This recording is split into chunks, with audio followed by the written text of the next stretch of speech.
तो देखो आज हमारा डे 2 था और डे 2 के जो भी टारगेट थे वो आज मैंने कंप्लीट कर लिया है।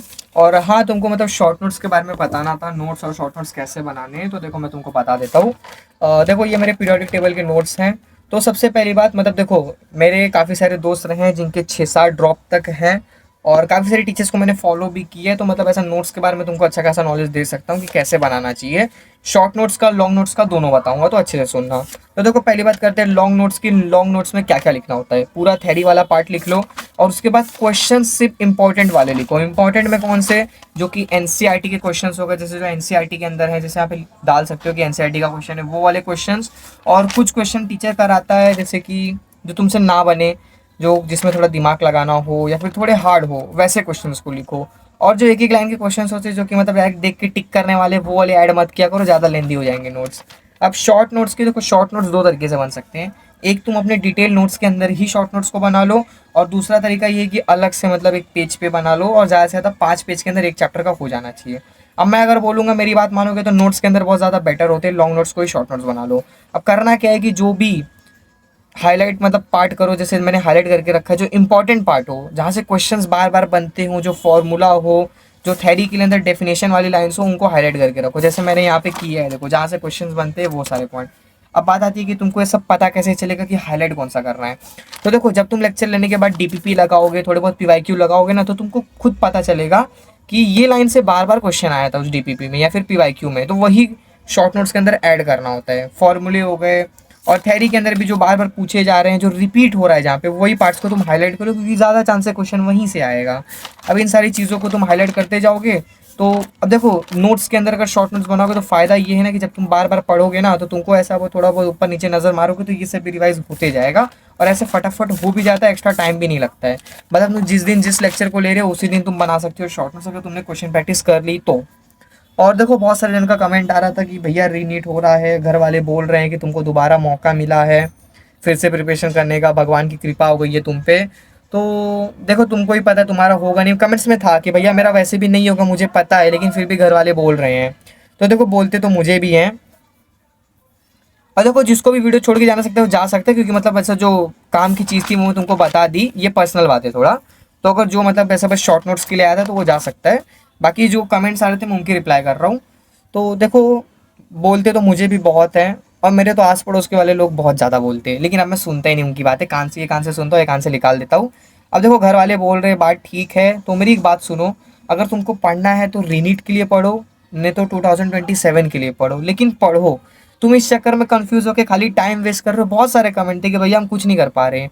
तो पढ़ो, तो तुम पढ़ नहीं रहे हो। मेरी एक बात सुनो, देखो अभी तुम रीनीट के चक्कर में पढ़ रहे हो, परिवार वालों को मतलब घर वालों को धोखा दे रहे हो। दिन भर बुक लेके बैठ रहे हो लेकिन कुछ पढ़ नहीं रहे हो, ना रीनीट के लिए पढ़ रहे हो ना 2027 के लिए पढ़ रहे हो। अब मेरी बात सुनो, होगा क्या? तुम अभी तो धोखा दे लोगे घर वालों को, लेकिन जब तुम पेपर दे के आ जाओगे 1 महीने बाद, जब जुलाई में रिजल्ट आएगा, तो घर वालों को पता चल ही जाएगा ना तुम्हारा नहीं हुआ है। तब तुम कैसे नज़रें मिलाओगे? और फिर तुम और ज़्यादा एंजाइटी आएगी, और ज़्यादा स्ट्रेस में जाओगे। इससे अच्छा है तुम पढ़ना चालू कर लो। पेपर दे के आओगे, जुलाई में रिजल्ट नहीं आएगा, लेकिन तुम उसके बाद कंटिन्यू अगर करते जाओगे और अगले साल पढ़ के सिलेक्शन लो ना, रिजल्ट निकाल के दो, सारे मुंह बंद हो जाएंगे जो तुमको बोल रहे हैं। और देखो, अगर तुम अभी भी नहीं पढ़ोगे, रीनीट दे के आ जाओगे, उसके बाद देखो रिजल्ट आएगा ना, जब रिजल्ट आएगा तो 10 दिन वहाँ पे भी बेकार होंगे, मेरे भी होंगे, क्योंकि सब जगह रिजल्ट सेलिब्रेशन चल रहा होगा। और माइंड डिस्टर्ब होता है, इंसान है, ठीक है, ह्यूमन ब्रेन है, बातों का फर्क पड़ता है सराउंडिंग के भी। तो मुझे भी पड़ेगा, मुझे पता है वहाँ पे मेरे 10 दिन बेकार होंगे। अब तुम वहाँ पे 10 दिन भी बेकार कर लोगे, लगभग जुलाई भी तुम्हारा वो सब चक्कर में बेकार हो जाएगा। फिर तुम अगस्त से, यार बहुत मुश्किल है कि डिटेल बैच से पढ़ पाओगे, क्योंकि डिटेल बैच में लेक्चर्स बहुत ज़्यादा होते हैं और एक दिन में तुम 3 से ज़्यादा लेक्चर नहीं लगा सकते। बहुत रेयर चांस में 4 लगा पाओगे, 2-2 घंटे के होते, कैसे करोगे? स्पीड बढ़ा के देखोगे ना, तो भी नोट्स बनाने के बाद भी ना वो 2 घंटे 2.5 घंटे लग ही जाता है, ठीक है। और अगर नॉर्मल स्पीड पे देख रहे हो तो और ज़्यादा लगता है। तो फिर तुम्हारे पास टाइम बहुत कम बचेगा, तुम अगस्त से कैसे कम बैक कर पाओगे? कभी मतलब इस बारे में बैठ के सोचो ज़रा, कि अगर अभी भी नहीं पढ़ रहे हैं, रीनीट और नीट के चक्कर में ही पड़े हुए, तो अगस्त से तुमको लगता है तुम पढ़ पाओगे? और फिर तुम भागोगे वन शॉट के पीछे, और वन शॉट से थोड़ा मुश्किल होता है नीट करना, मैं एकदम रियलिटी बता रहा हूँ। क्योंकि डिटेल बैच में ना तुमको मतलब बैच में इतना सफिशिएंट करा दिया जाता है कि तुम एक जीएमसी सिक्योर कर लो। क्वेश्चंस भी मैं बोल रहा हूँ इतने करा दिए जाते हैं कि उसके बाद तुम डायरेक्ट टेस्ट भी दे दोगे ना, तो तुम एक जीएमसी निकाल लो, इतना तो मतलब बैच के अंदर रहता है कंटेंट। अब वन शॉट में क्या होता है कि वन शॉट में वहाँ से बताया जाता है जहाँ से मतलब ऐसे फ्रीक्वेंटली क्वेश्चंस आ रहे हो, जो बहुत ही इंपॉर्टेंट टॉपिक है। और देखो अगर अगले साल का पेपर हार्ड हुआ, जो इसके चांसेस तो बहुत ज़्यादा हैं, क्योंकि जब जब पेपर लीक हुआ है तो अगले साल का पेपर बहुत अच्छा खासा आया है। और अगर उस साल का पेपर हाई लेवल का होता है तो तुम अगस्त से तैयारी करके तो बहुत ही कम चांस है कि तुम उस एग्ज़ाम में सर्वाइव कर पाओगे। क्योंकि देखो मेरे दोस्त हैं जो 6-7 ड्रॉप वाले हैं, उनसे उनका एक्सपीरियंस है, बात करके पता चलता है। और उन्होंने मुझसे यही कहा है कि तो अगर 1 साल देना चाहता है तो पूरी ईमानदारी के साथ दिल निकल सकता है। अब मैंने वैसे भी 2 साल कुछ नहीं पढ़ा है, मैंने सिर्फ टाइम पास किया है और मैंने अपना 20% पोटेंशियल भी नहीं दिया है। तो इस साल मैं पूरा अपना 100% देना चाहता हूँ। इसके लिए मैं अभी से देखो दिमाग में चीज़ें चलेंगी, उनको सुन के निकाल दो, पढ़ाई पे ध्यान दो। मेरे को भी कितने सारे लोग बोलते हैं, मैं सब इग्नोर करता हूँ, मैं चुपचाप पढ़ाई करता हूँ। जब रिजल्ट आएगा इन सबके मुंह अपने आप बंद हो जाएंगे। और देखो जिद ऐसी होनी चाहिए ना कि अगर किसी एग्जाम को तुम 2-3 अटेम्प्ट तक दे रहे हो ना, तो फिर सिर्फ रिजल्ट से मन मत भरना, रैंक से मन भरना। और मैंने भी वही सोचा है। आएगा नहीं आएगा बात की बात है, यहाँ तक कि मेरा सिलेक्शन होगा कि नहीं वो भी मेरे को नहीं पता। लेकिन इतना अगर 1 साल ईमानदारी से पढ़ लिया, उसके बाद होगा नहीं होगा बाद में देख लेंगे। और अगर नहीं भी होगा तो फील्ड छोड़ के बहुत कुछ है करने को, वो सब कर लूँगा। क्वेश्चन प्रैक्टिस के लिए पूछ रहे तो मेरे पास मिस्टर फिजिक्स है, और फिजिक्स के लिए तो मैं यही बुक यूज़ करने वाला हूँ। उसके अंदर जितने क्वेश्चन है वो इनफ है, इसके बाहर जाना नहीं पड़ेगा। और बात रही बायो और केमिस्ट्री के लिए, तो मेरे पास तो मॉड्यूल्स है, तो अब है तो मैं लगा ही दूंगा। लेकिन वैसे तो बोलूँगा पीडब्ल्यू के मॉड्यूल्स इतने अच्छे होते नहीं हैं कंपेयर टू आकाश और एलन।